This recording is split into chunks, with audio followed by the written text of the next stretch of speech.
think I need to turn that on. Today, the committee will hear from General Joseph Lengyel, Chief of the National Guard Bureau, Lieutenant General Charles Luckey, Chief of the Army Reserve, Lieutenant General Richard Scobie, Chief of the Air Force Reserve, Vice Admiral Luke McCullum, Chief of the Navy Reserve, and Major General Bradley James, Commander of Marine Corps Forces Reserve. I thank all of you for your appearance here today. I think it's imperative that our nation's Guard and Reserve components be sufficiently manned, trained, and equipped to continue to maintain and to defend our national security interests. Our nation's Guard and Reserve components are a vital part of the nation's total military force. They provide support during homeland emergencies, participate in important joint training exercises, execute missions with our partners, and are currently deployed around the globe in support of combat operations. The men and women that make up our reserve components also serve our nation by remaining ready to put their lives on hold. Whether they're called to mobilize, voluntarily deploy, or transition to full-time support, they represent the very best of us.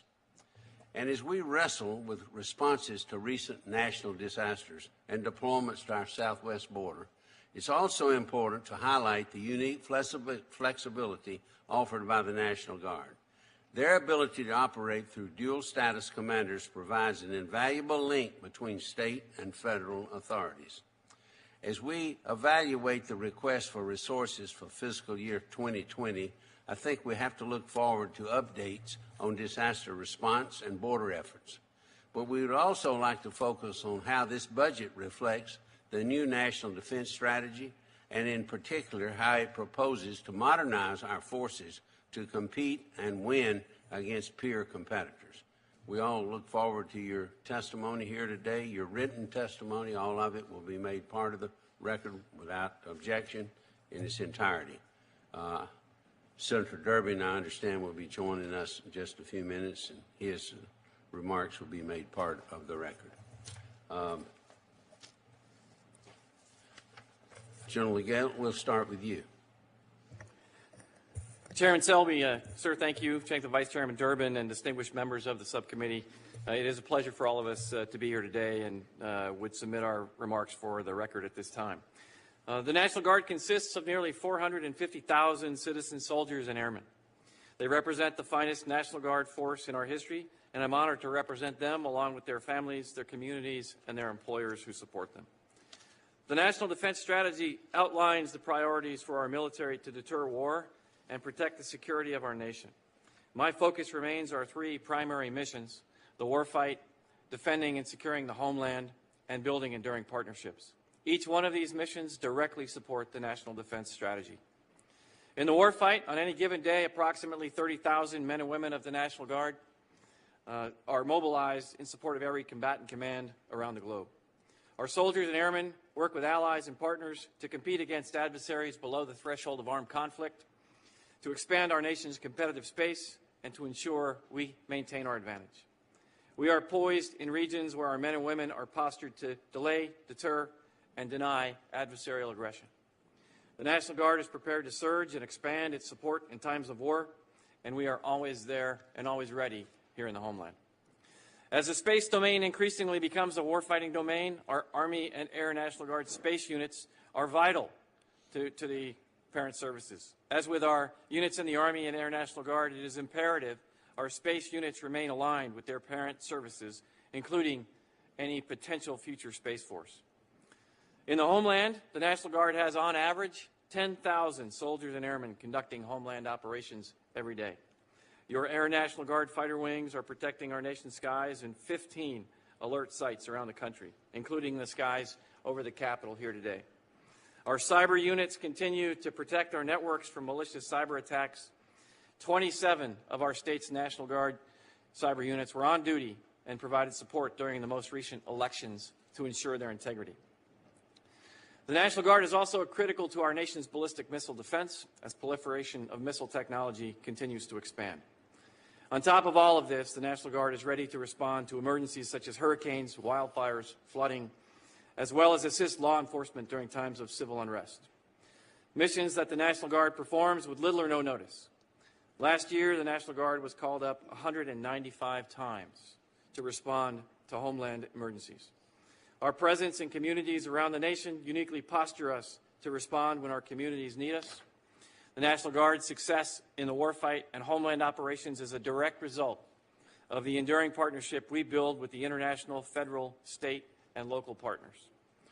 The National Guard, through the State Partnership Program, now partners with 83 nations. This low-cost, high-return program builds enduring partnerships based on mutual trust and generates security cooperation around the world. To date, the National Guard has co-deployed 80 times with partner nations to Iraq, Afghanistan, and other places around the globe. On the federal, state, and local levels, our deep partnerships with the National Guard's unique authorities ensure a speedy response and unity of effort during times of domestic crisis. To ensure the readiness of the National Guard to be deployable, sustainable, and interoperable with our active components, we require such things as appropriate levels of full-time support and replacing and upgrading old, worn-out facilities. We require parity in equipping our force through concurrent and balanced modernization and recapitalization of our force, along with our active components. Mr. Chairman, I offer my sincere thanks to this committee for its long history of support to the National Guard. During my time as chief, the Guard has seen increases in critical modernization and recapitalization efforts, which provide for increased Guard readiness and lethality. Mr. Chairman, I thank this committee for the continual support of National Guard and Reserve Equipment Account. For decades, this account has enabled the National Guard to field a ready force that both defends the nation and responds to emergency in every community, district, territory, and the state across the country. To all members of this committee, I thank you for the supporting your men and women of the National Guard, their families, and I am honored to be here today representing them, and I look forward to your questions. General Lucky.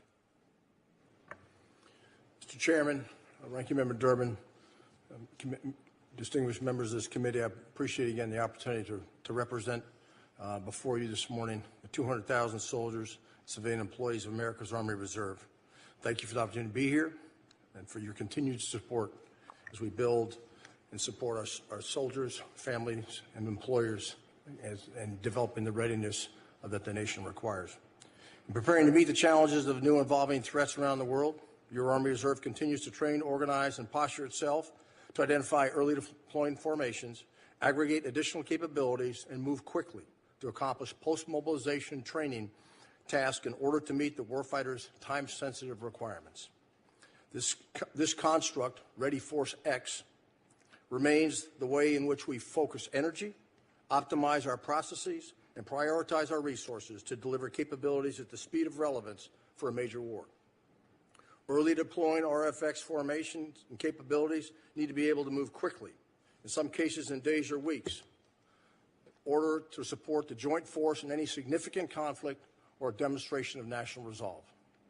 We do not call this fight tonight readiness, we call it fight fast capability.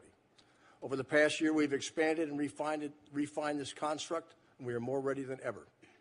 While we fully acknowledge that our first responsibility is to bring our unique capabilities as a part of the total Army to winning the nation's wars, we also embrace our opportunity and mandate to respond on no notice to problems and challenges in the homeland. With soldiers, facilities, and capabilities in thousands of communities across the nation, America's Army Reserve is well postured to respond quickly when disaster strikes and our fellow Americans are in time of greatest need. Our key responsive capabilities include search and rescue units, aviation assets, route clearance engineers, medical units, water and fuel distribution and treatment operations, purification, and communication support. America's Army Reserve provided assistance during Hurricanes Harvey, Irma, Maria, and Florence, and a variety of other disasters. We were at it again last month in the state of Nebraska. For the past 2 years, America's Army Reserve has been on the path to seize digital key terrain. This journey presses on as the Army Reserve Innovation Command, headquartered in Houston, Texas, and now in direct support of Army Futures Command in Austin, assesses and develops emerging outposts and technological hubs across the country. The command serves as a link for operational innovation and the development of concepts and capabilities to enhance the readiness of the future force by capitalizing on the extensive civilian acquired or retained skills and knowledge and experience that reside in America's Army Reserve.